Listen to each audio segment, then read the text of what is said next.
discretion is advised. What do you have no sympathy for?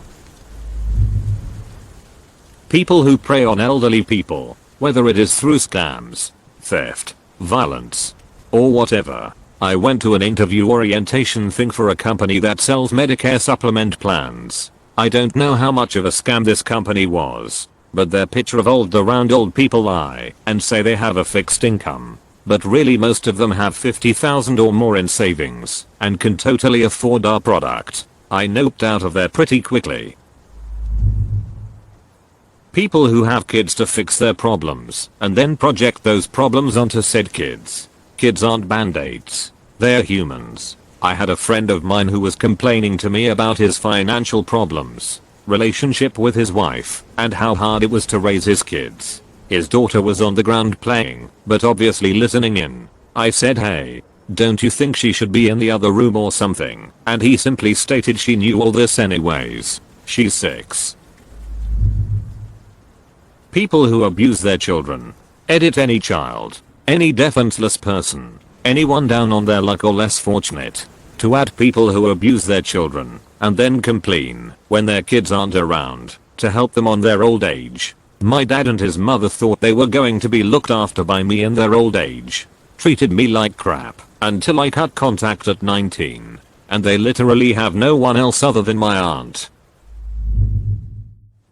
People who provoke animals and then get killed or maimed when the animal lashes out. You're a piece of shit if you think it's okay to wind up or frighten an animal to the point that it attacks you. And you deserve what's coming to you. This I hate when someone breaks into a zoo enclosure or puts their hand in a cage, gets injured, and then the poor animal ends up getting euthanized. Like it's not the animal's fault that you put yourself in their space. People who hurt children, animals and the elderly, they have no way to defend themselves. I do not have any sort of sympathy for people that commit animal cruelty. Those are serial killers in the making, and that behavior needs to be corrected as soon as possible. It's sickeningly opportunistic. I started playing with a stray cat and was feeding it every day. We grew quite close, and she still comes to me when she sees me. One day one of the people I bike with thought it would be funny to run over the cat's tail while traveling at 20 kmph. Now he has a missing tooth and I have a small scar on my right middle knuckle from knocking it out. People making fun of new people at the gym or overweight people working out. They're putting in an effort that is clearly uncomfortable for them. Takes a lot of courage to step outside your comfort zone. People who abuse their family and their enablers' excuses. Is family is everything, then maybe they should treat them better. You sound like you might know my family. I regularly have been told blood is thicker than water by my family of origin. Funny or sad depending on how you look at it, thing is that only applied when they needed me to taxi them around, take care of their kids, etc. When I needed their support I got ignored, told how much of a snob I am, or whatever else they felt like being mad at me about. Partners in school who are lazy ducks and don't do any work. Something I will never be able to live down. I had a buddy in a class who was really shy but smart and nice, and we had a group project, just me and him. He said he'd be okay doing most of the project and I'll present it. I agreed, and when the day came I ended up having a stomachache and not showing up. It wasn't a horrible stomachache, but I used it as an excuse to not go. Only after school it dawned on me the presentation was today, and the dude ended up presenting the thing himself, and when the teacher asked if I helped he covered for me and said yay. It still makes me sad how dumb I was. Burglars who end up getting injured or attacked while inside someone else's house. Literally would not have happened if you hadn't been breaking into someone's house. I loved the story of the burglar who broke into the home of a defenseless old man who turned out to be a hand-to-hand combat instructor for the US Army. There's a story of a guy who broke into the Gracie home. Said Gracies being the fathers of Brazilian Jiu-Jitsu and MMA. It went badly for the dude, and I've read some guys broke into a home, threatened the woman living there, and then saw a photo of her and her husband, Dolph Lundgren. They left promptly after that. People who believe everything they hear on the internet. Also, the people spreading misinformation and refusing to research said topics. People who drink and drive and either die or get arrested. When I was 10 or so I saw a really bad car accident. Drunk driver cross median on highway and hit a minivan head on. The minivan had 5 people in it. One person was alive. When I got out of my dad's truck he was trying to help people and walked over to the van. The driver was alive, but pinned and screaming. The other 4 were very dead.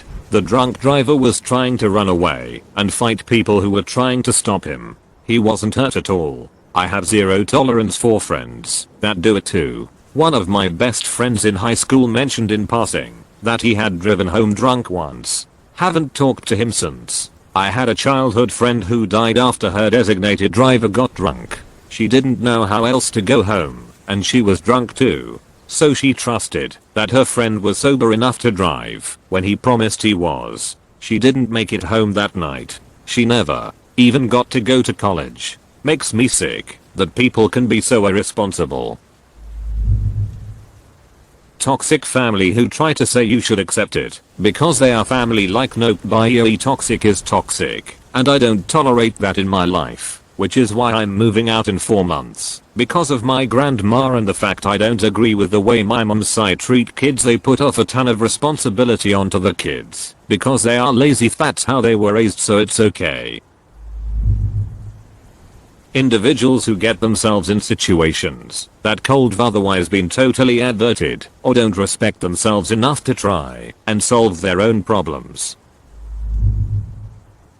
People who choose to stay in an active wildfire zone. If Cal Fire comes to your house and asks you to vacate, ducking leave. Don't put M's and fire at risk just because you didn't want to leave. Young adults that were 100% irresponsible, had a child, and now do nothing but complain about it or try to pawn their kid off so they can go party and repeat the mistake and have multiple children. My mom had me at 15 and my sister at 18 and non-stop talked about how we ruined her life and we owe her for not getting an abortion. Like you didn't figure it out after the first time. Not saying everyone who started out young are bad parents, of course. I have friends who were teen moms and killed it and did well by their kids. Some are just ducking stupid though. Unfortunately, I have sympathy for pretty much anyone if I overthink it. I mean, people who do evil things are just various levels of mentally ill, right? Someone please convince me I'm wrong. It's exhausting being this way. That's not weird, it's just an unpopular sentiment on Reddit because people on this website are nuts. People in this thread are unironically saying people who cheat should be physically assaulted. Here's a hot take: everyone is capable of awful behavior, and not everyone who's done something awful is a bad person. Empathy and forgiveness are important, because under the right circumstances any one of us could do something that we'll regret. People who refuse to try and blame everyone else for their situation, when there are literally dozens of options. And people who refuse to use logic in debates. Enablers who then whine about the people they are doing everything for taking advantage of them, not abusive situations. Just stop bailing them out every time they have an emergency and the problem mostly fixes itself. It's way better to have someone mad at you for not bending over backward to help them with something they should have done themselves than to be resentful of them because you've saved them from their own incompetence for the 1000th time. My dad. Partly because he beat us regularly when we were growing up, so I don't want to. Partly because the only things that he complains about that actually affect him show that he's overly entitled. Like that his employees aren't working enough free overtime for him, or that they jump ship when they get a better offer. And partly because the rest of the things he complains about show that he's a massive bigot in every sense of the word. It would be hard to find a person that elicits less sympathy from me if you tried. Racists and just people who look down on others in general. People who think they are better than others. People who judge and hate others for their race, sex, disability, etc. because they were brought up that way or they had a bad experience with some people from said group. I don't care, I don't care, I don't care. Something in you should say, hey, I'm going out of my way to be hateful towards a random ass stranger just because of something they have no control over. I'd hate it if I were treated like this for the same reason. So why am I doing this? No one is born with these prejudices. They are learned, meaning that they should and can be unlearned. I agree with this 100%, but I think the bad experiences shouldn't be overlooked. I personally really struggle to empathize with the autism community because my sister is very abusive and was recently diagnosed autistic. It's something I'm actively working on, but it does stem from trauma. Treat the trauma. Treat the prejudice. Lying about being paid for attention to ruin the accused person's reputation. It takes away credibility from actual victims of sexual assault, and it can irreparably damage someone's life. And the worst part is most people who lie about it don't even get in trouble. In a similar vein, people lying about having mental health problems or health issues because they think it's quirky and duck anybody who knowingly has COVID, but lies just so they can throw a party and be the center of attention. My boyfriend's aunt lied about testing negative before her engagement party and got everyone who attended infected with COVID, including my boyfriend who is immunocompromised. I was invited to the party but couldn't go due to family reasons. But I definitely would have gotten sick if I went. Lost all respect for BF's aunt after that one. Too long didn't read a-holes who lie for attention. People who use their mental illness as an excuse to purposely treat others horribly. You can be depressed without treating others like they don't exist, are invisible. You know, I have depression myself, but I don't treat others horribly. People who mock those with autism and make so-called autistic jokes, I hope they jet ked in the ducking mouth if they make a joke like that. People who drive recklessly and getting into an accident. If you want to crash your car, don't involve other, especially those who just zigzag in the freeway. Click subscribe if you enjoyed this video.